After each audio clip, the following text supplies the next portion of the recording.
Je me présente.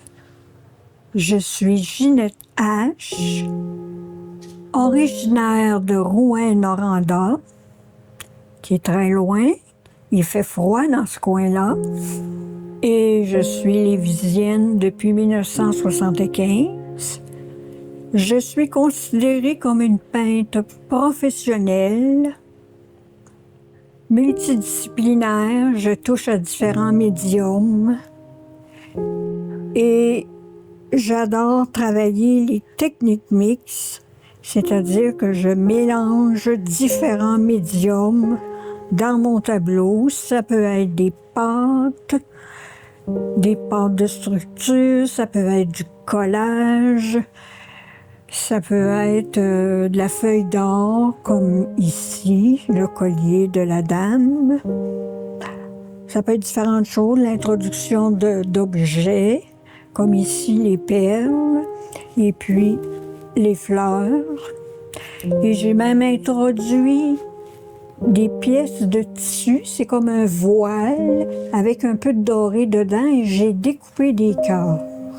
Parce que la thématique de mon tableau, c'était l'amour.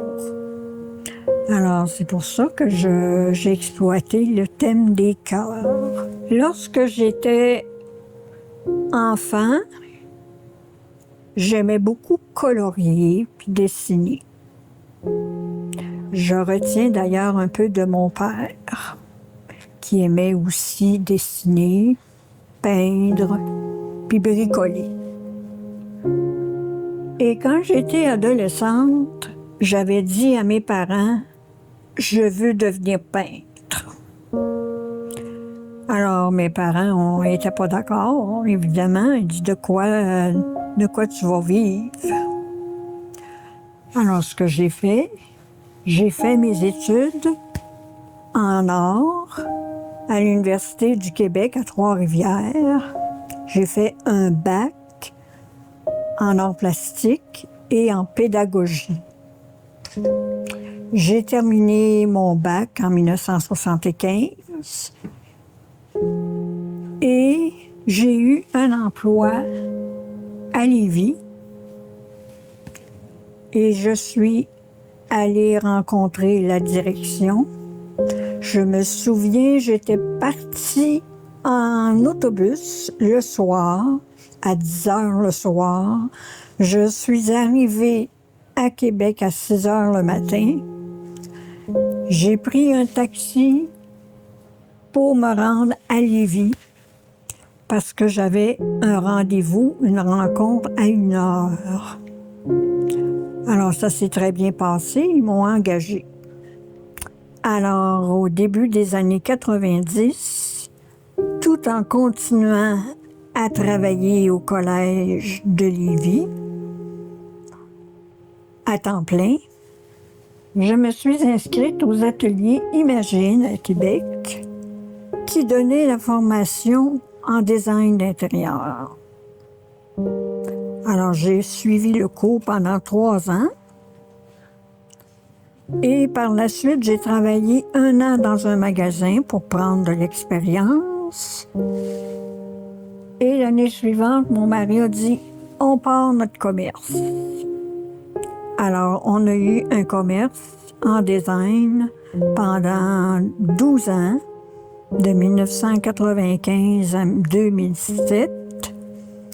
Et on faisait des projets clés en main. On était tous les deux, mon mari et moi. J'avais pas de boutique, mais en fait, c'était ici ma boutique. J'avais des tissus, j'avais des papiers peints, du revêtement de sol. Et j'allais rencontrer les clients le soir. Et j'avoue que j'ai eu une belle clientèle. Les gens étaient extraordinaires. On arrivait là à 7 heures le soir et souvent, ils nous invitaient à prendre un café, puis on sortait de là à minuit le soir. Alors, on a eu notre commerce pendant 12 ans. On a fermé le commerce en 2007 parce que je commençais à avoir des problèmes de santé. Parce que c'était quand même assez exigeant travailler pour le commerce et aussi en or. Puis d'autant plus que maintenant, en 1995, je suis devenue professeure au niveau collégial. Alors là, ça a été la même chose. Il a fallu que je bâtisse tous les cours parce que j'étais le seul professeur qui donnait les cours d'art visuel. Il y avait un professeur en cinéma et il y avait un professeur en graphisme. Alors ça, j'ai vraiment adoré travailler au niveau collégial. J'ai eu des étudiants extraordinaires. C'était une passion.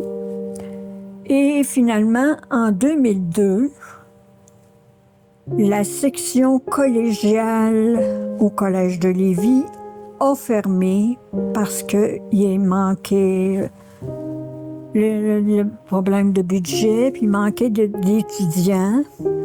Alors, ils ont fermé. Et le Collège Mérici, à Québec, qui est situé près des plaines d'Abraham et du Musée des Beaux-Arts. Alors, je suis allée travailler pendant 7 ans, de 2002 à 2009, jusqu'à ma retraite. Alors, j'ai pris ma retraite en 2009 et j'ai repris mes pinceaux à temps plein. Je travaillais quand même en peinture, même si j'étais dans l'enseignement, mais je n'avais pas la possibilité ou le temps de faire des expositions. Mais dès que je suis devenue artiste à temps plein, là, je me suis inscrite à différentes associations, dont l'Association des artistes de la Rive-Sud, dont je fais partie encore, je suis bénévole. Je fais partie aussi de l'Académie internationale des beaux-arts de Québec, c'est international. Et j'ai été considérée tout de suite comme artiste peintre professionnelle. Lorsqu'on était à Relais,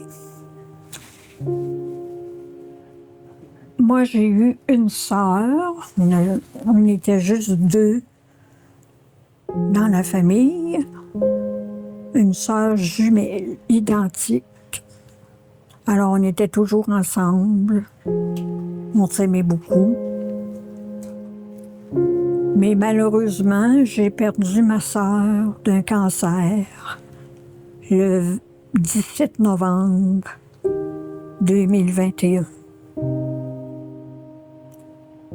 C'est encore difficile, même après 3 ans. Des jumelles identiques, c'est comme un couple. Alors, j'aurai l'occasion de vous montrer des photos pour vous montrer qu'on se ressemblait énormément.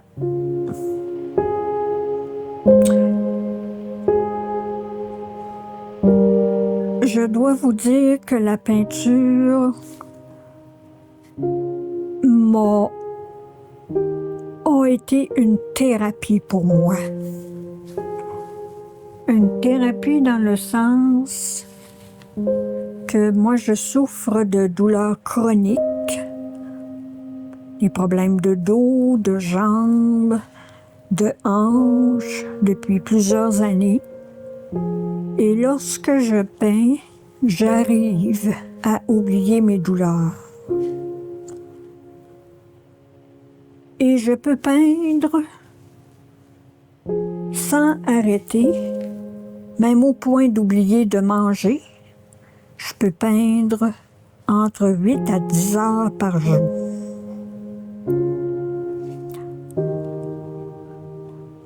Je me sens bien dans mon environnement, je suis zen.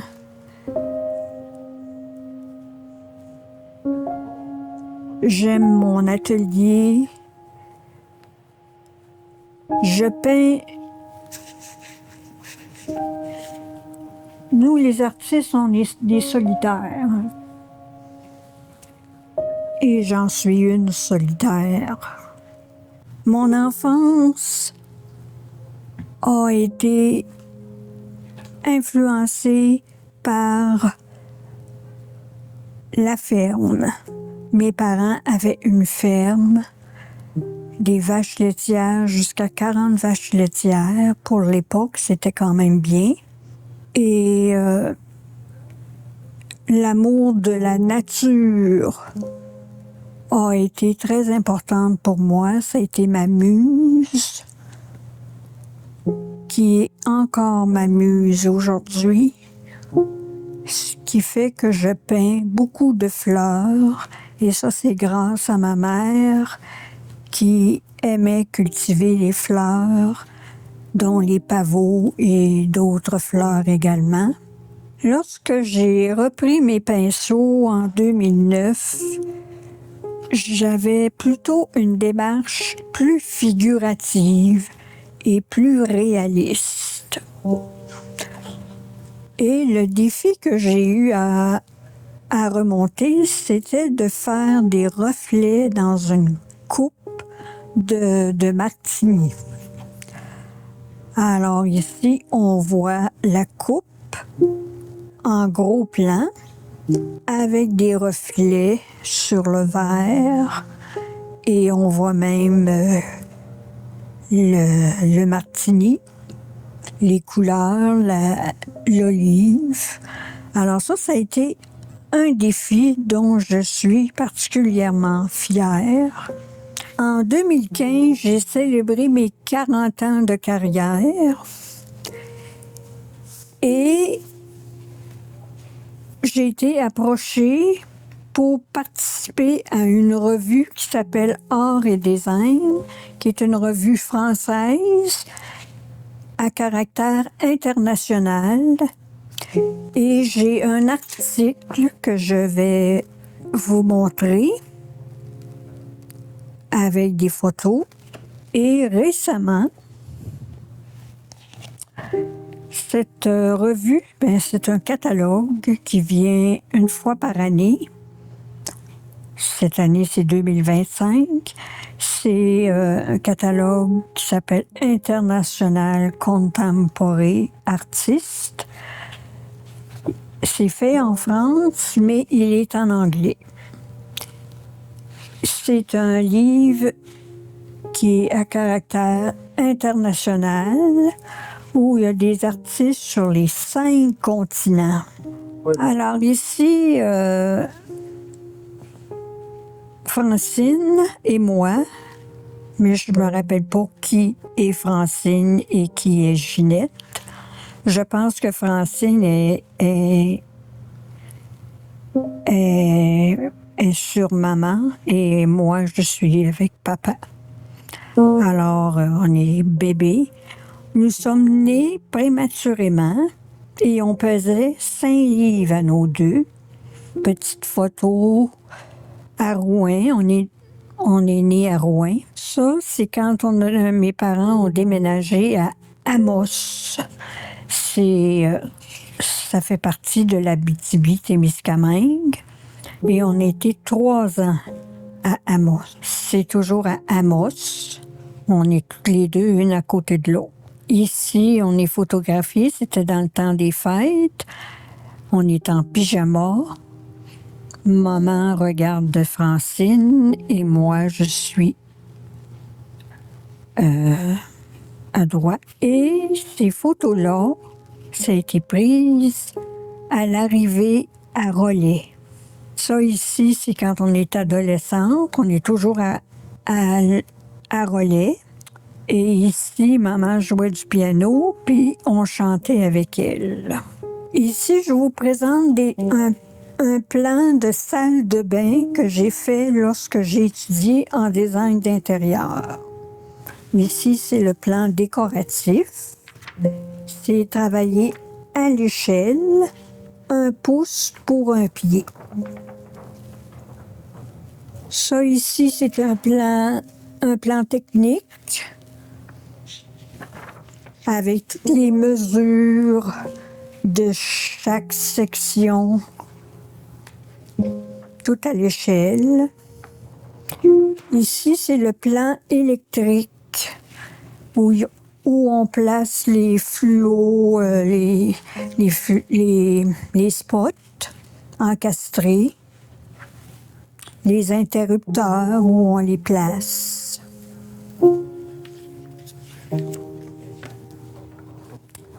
Ça ici, c'est quand on fait un design d'un meuble, il faut faire les coordonnées, le plan à l'échelle des meubles pour pouvoir remettre ça à l'ébéniste.